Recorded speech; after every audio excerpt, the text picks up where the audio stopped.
د لوی او بخښونکي خدای په نامه درنو لیدونکو سلام. د دې مهال مهمو خبرونو ته ښه راغلاست. په پیل کې د مهمو خبرونو سرټکي. د کابل او دوحې د اړیکو پراختیا ته ژمنتیا، د روسیې او افغانستان پر امنیتي مسایلو خبرې، د 1403 کال لپاره د نیالګیو کینولو کمپاین پیل، له افغانستان سره د مرستو د دوام لپاره د واشنګټن ژمنه، او په افغان ترکمن نندارتون کې د ښځو له نه ګډون نیوکه. له نړۍ څخه په پاکستان کې د واورې اورښت له امله ځاني او مالي زیانونه، په جمهوري غوښتونکي ګوند کې د ترامپ مخکښتوب، د روسیې د پوځي بیړۍ پر ویشتلو د اوکراین ادعا، د حماس او اسرائیل ترمنځ د اوربند لپاره د مصر هڅې، او په بلخ کې د وزلوبو دوام. اوس هم بشپړ خبرونه. د اسلامي امارت ملي دفاع وزارت ویلي چې د دغه وزارت سرپرست مولوي محمد یعقوب مجاهد او د وسلوال پوځ لوی درستیز قاري فصیح الدین فطرت دوحه کې د قطر د دفاع له وزیر سره لیدنه کې د دواړو هیوادونو د دوه اړخیزو اړیکو پر لا پیاوړتیا خبرې کړې دي. د اسلامي امارت دغه دوه جګپوړي دفاعي چارواکي 2 ورځې وړاندې د قطر پلازمینې دوحې ته د ډیمیټریکس په نامه دفاعي نندارتون په غونډه کې د ګډون لپاره قطر ته تللي. د افغانستان لپاره د روسیې فدراتیف سفیر دیمیتری ژیرنوف کابل کې د طالبانو حکومت د کورنۍ چارو وزارت له سرپرست سراج الدین حقانی سره لیدلي. ښاغلي حقانی د لیدنه کې د روسیې او افغانستان ترمنځ د همکاریو پر دوام، د دوه اړخیزو اړیکو پر پراختیا او د دواړو هیوادونو ترمنځ د اړیکو پر پیاوړتیا ټینګار وکړ. روسیه پر افغانستان د طالبانو له بیا واکمنېدو وروسته د دوی له حکومت سره نسبتا ښې اړیکې پالي، خو وخت نا وخت د افغانستان له اړخه امنیتي اندېښنې هم شریکوي. په هیواد کې د نیالګیو کینولو کمپاین پیل شو. د کرنې او مالدارۍ وزارت سرپرست عطاالله عمري وایي په تیرو 2 کلونو کې د هیواد د سمسورتیا، ښکلا او د چاپیریال ساتنې په هدف 82 میلیونه نیالګي کینول شوي دي. د رئیس الوزرا سیاسي مرستیال مولوي عبدالکبیر په دې مناسبت ویلي چې کابل ته د پنجشیر د سیند د اوبو د بهیر د اړولو هڅې روانې دي. هغه له کابل ښاریانو غوښتي چې د اوبو له بېځایه لګولو ډډه وکړي. د امریکا د بهرنیو چارو وزارت ویان میتیو میلر وایي په افغانستان کې د اسلامي امارت له بیا ځلې واکمنۍ وروسته واشنګټن لا هم له افغانستان سره د مرستو تر ټولو لوی چمتو کوونکی هیواد دی. هغه په یو خبري غونډه کې زیاته کړه چې د امریکا متحده ایالات د افغانستان له خلکو سره د بشري مرستو دوام ته ژمن دي. میلر دا هم وویل د دغو مرستو دوام د افغانستان لوی اقتصاد پورې اړوند مسایلو سره د مبارزې یوه لاره ده. د هغه په وینا امریکا په تیرو 2 کلونو کې له افغانستان سره څه باندې 2 میلیارډ ډالره مرسته کړې ده. او وروستی خبر، په ترکمنستان کې د ترکمن افغان په نوم د افغاني تولیداتو او محصولاتو نندارتون جوړېدو سره هم مهاله د کروندګرو میرمنو ټولنې غړي ادعا کوي چې په دې نندارتون کې د کرنې مسلکي او صنعتکارانو ښځو ته ونډه نه ده ورکړل شوې. د افغانستان د تولیداتو او محصولاتو نندارتون د ترکمنستان په اشقاباد ښار کې د ترکمن افغان په نوم جوړ شوی. د کروندګرو میرمنو ټولنې شکایت وکړ هغه ښځې چې د کرنې او لاسي صنایعو په برخه کې کار کوي په دې نندارتون کې ګډون نه دی ورکول شوی. و نړیوال خبرونه زما همکاره تاسو ته وړاندې کوي. له الهام کاکړ څخه په مننې درنو لیدونکو السلام علیکم. د دې مهال بهرنیو خبرونو ته ښه راغلاست.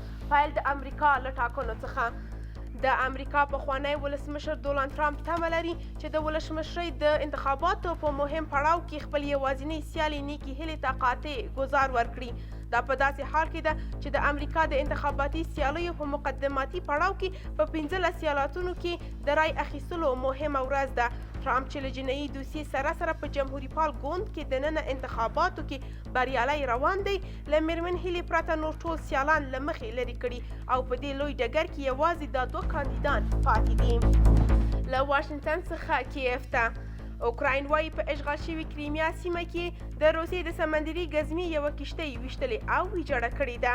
د اوکراین د پوځي استخباراتو ادارې وویل دا کښتۍ د درون یا بي پیلوټه الوتکې په وسیله د اوکراین له سمندري قلمرو څخه په نښه شوه. بیان زیاتوي چې د کښتۍ بیه شاوخوا 15 میلیونه ډالره وه. روسیې تر اوسه د دې ادعا په اړه څه نه دي ویلي. له کیف څخه تهران ته د ایران جنوب لویدیځ سیستان بلوچستان ولایت یوې زلزلې ولړزاوه. د امریکا د جیولوژیکي سروې ادارې وویل چې د دې زلزلې شدت د ریختر په کچه 4.5 درجې وه. د دې ادارې د راپور له مخې د زلزلې مرکز د فنوج ښار د شمال په 16 کیلومتره واټن کې او د ځمکې په 15 کیلومتره ژور تل کې وه. د دې زلزلې د بشري او مالي زیانونو په اړه تر اوسه راپور نه دی ورکړل شوی. له تهران څخه اسلام آباد ته. د پاکستان په قبایلي سیمو کې روانه اونۍ د سختو بارانونو، ناڅاپي واورې او سړو له امله لږ تر لږه 40 کسان مړه او لسګونه نور ټپیان شوي دي. پاکستان کې له طبیعي پیښو سره د مبارزې چارواکو ویلي په دوی کې 22 ماشومان هم دي چې ډیری د ځمکې ښویېدو په پیښو کې مړه شوي دي. سختې هوا د پاکستان په شمالي او لویدیځو سیمو کې لارې بندې کړي او سلګونه کورونه یې زیانمن کړي دي. له اسلام آباد څخه غزې ته. اسرائیلو له نشتون سره په مصر کې د غزې اوربند لپاره خبرې روانې دي.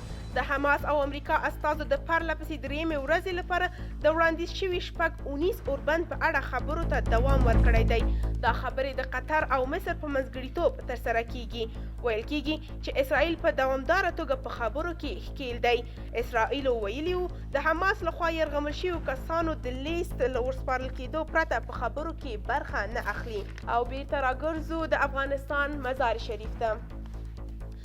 د مزار شریف یما پټرولیم وزلوبې دویم پړاو کې کندوز 2-2 فاریاب لوبډله ماته کړه او د دغه لیګ نیمه پایلوبې ته یې لار ومونده.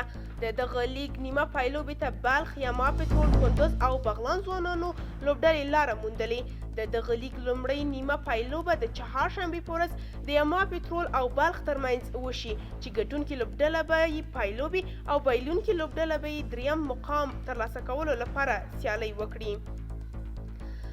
د افغانستان کرکټ ملي لوبډله شارجې ته رسیدلې او هلته به د راتلونکي 15 په ورځ له ایرلند سره لومړۍ یو ورځنۍ سیالۍ پیل کړي. افغانستان کرکټ ملي لوبډلې له دې وړاندې ټیسټ یا 4 ورځنۍ سیالۍ ایرلند ته بایللې وه.